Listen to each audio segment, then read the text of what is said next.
O Novo Testamento tem 27 livros. Foi escrito em grego, não no grego clássico dos eruditos, mas no do povo comum, chamado koiné. Seus 27 livros estão classificados em 4 grupos, conforme o assunto a que pertencem: biografia, história, epístolas ou ensino e profecia. O terceiro grupo é também chamado doutrina. O Novo Testamento foi escrito em um período muito mais curto, sendo iniciado e concluído entre os anos 34 a 100 depois de Cristo.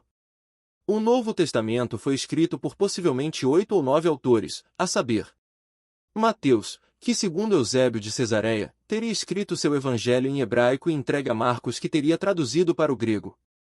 Marcos, que teria escrito o evangelho que tem o seu nome, e possivelmente traduzido de Mateus.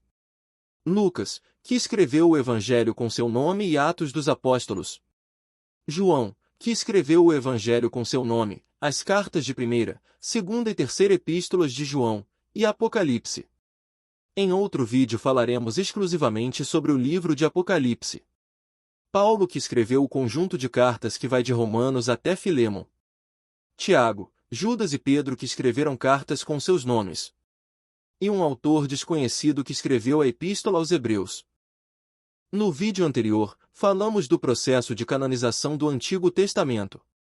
É consenso que o processo de canonização dos textos do Antigo Testamento foi muito ágil, uma vez que os textos já faziam parte da tradição judaica e que até mesmo as delimitações geográficas e temporais para aceitar sua validade estavam muito bem estabelecidas. Já o processo de canonização do Novo Testamento foi um processo longo e que requereu muito critério e obediência ao Espírito Santo para que se concluísse. Haviam muitos livros com assinaturas falsificadas de pessoas reconhecidas pelas igrejas.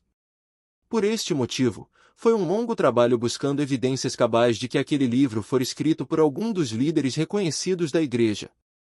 Em 2 Tessalonicenses, capítulo 2, verso 2, Paulo diz assim: que não vos movais facilmente do vosso entendimento, nem vos perturbeis, quer por espírito, quer por palavra, quer por epístola, como de nós, como se o dia de Cristo estivesse já perto.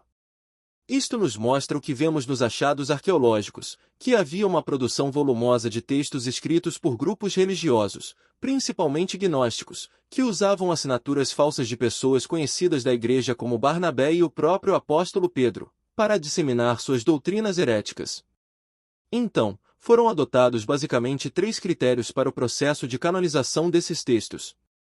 Ter sido escrito por alguém reconhecido pela igreja, o texto devia ser conhecido das igrejas e devia ser plenamente harmônico com todos os textos do Antigo Testamento e entre si no Novo.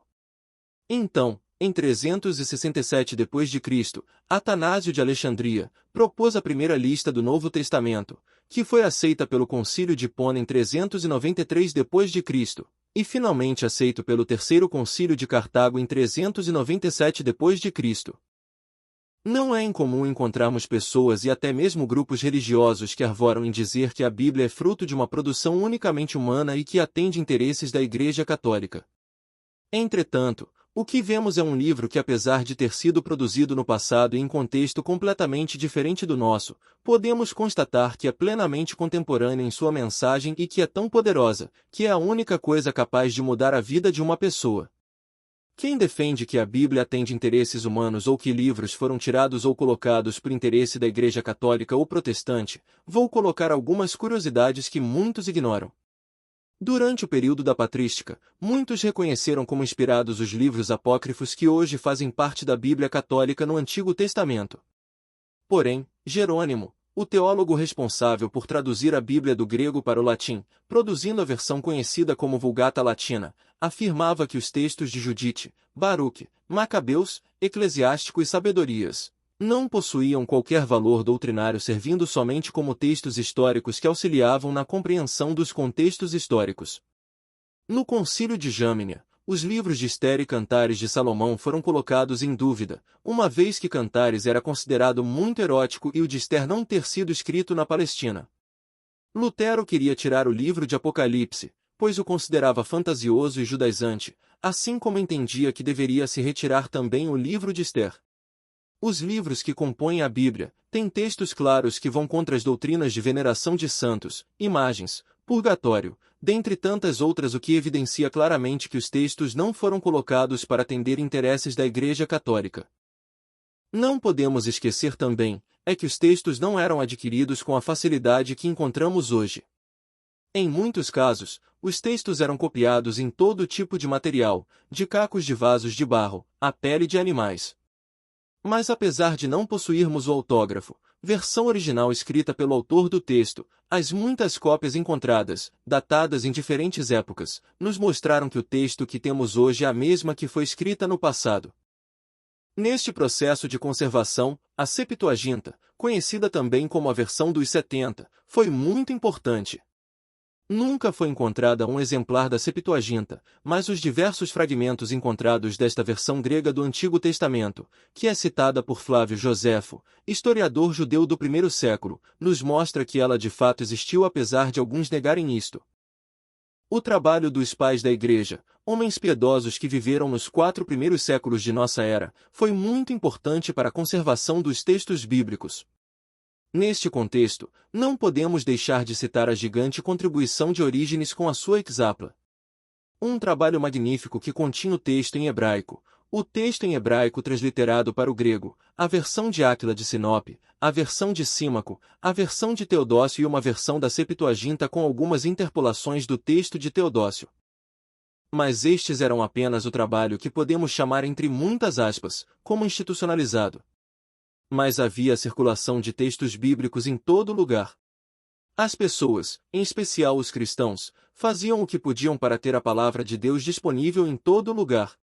Como era muito difícil levar rolos e mais rolos para todo lugar, começaram a ser produzidos, muitas vezes de maneira encomendada, o que chamamos de códices. Os códices eram cópias dos textos que circulavam na época, que eram colocados como nesta imagem da Peshitta. É aqui que temos um problema quanto ao Novo Testamento. Como estas obras eram encomendadas por particulares, principalmente pessoas com posses, esses códices muitas vezes eram compostos de textos que o solicitante demandava. Outro grande problema do códice é que nem sempre ele era confeccionado por um exímio copista, o que gerou diversos problemas como o conhecido problema de 1 João 5, dos versos 6 ao 8. Em que em alguns códices não encontramos estes versos que falam do testemunho do Pai, da Palavra e do Espírito, e que afirma que os três são um. Isto é usado amplamente por antitrinitários que simplesmente negam que enquanto alguns poucos códices não possuem esses versos, uma quantidade avassaladora de manuscritos mais antigos possuem estes versos na íntegra. Precisamos lembrar que a recomposição de textos antigos se faz com comparação de cópias datadas em diversas épocas e encontrados em diversos locais. Cabe então dizer que nenhuma composição textual tem mais cópias fiéis do que a Bíblia. Não poderia terminar este vídeo sem fazer uma menção ao que foi um marco para o cristianismo, para o protestantismo e por que não dizer para o Ocidente. Em 1450 foi impresso o primeiro exemplar da Bíblia.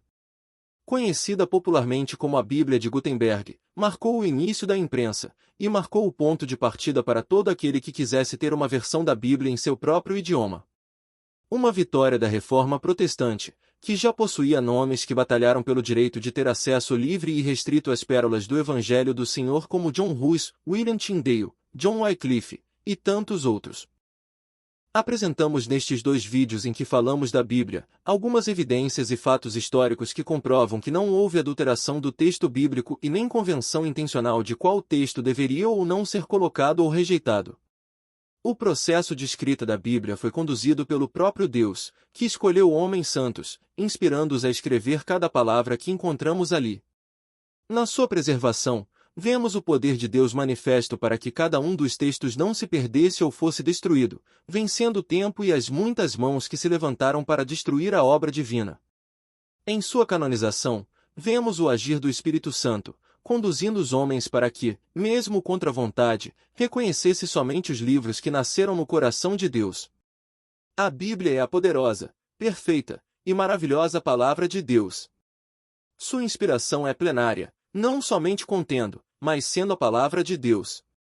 É por isto, e somente por isto, que continua sendo o único livro capaz de mudar vidas, transformando homens pecadores em pregadores do reino de Deus. Existem grandes obras literárias, composições lindas, mas que só cumprem seu papel literário. Produz emoção e até traz cultura não passando disso. Mas a Bíblia, além de ser linda, continua produzindo vida. Não deixe de se inscrever no nosso canal. Deixe seu like, compartilhe, e nos ajude a espalhar um pouco mais de boa teologia na rede. Fiquem na paz de Cristo, e até o próximo vídeo.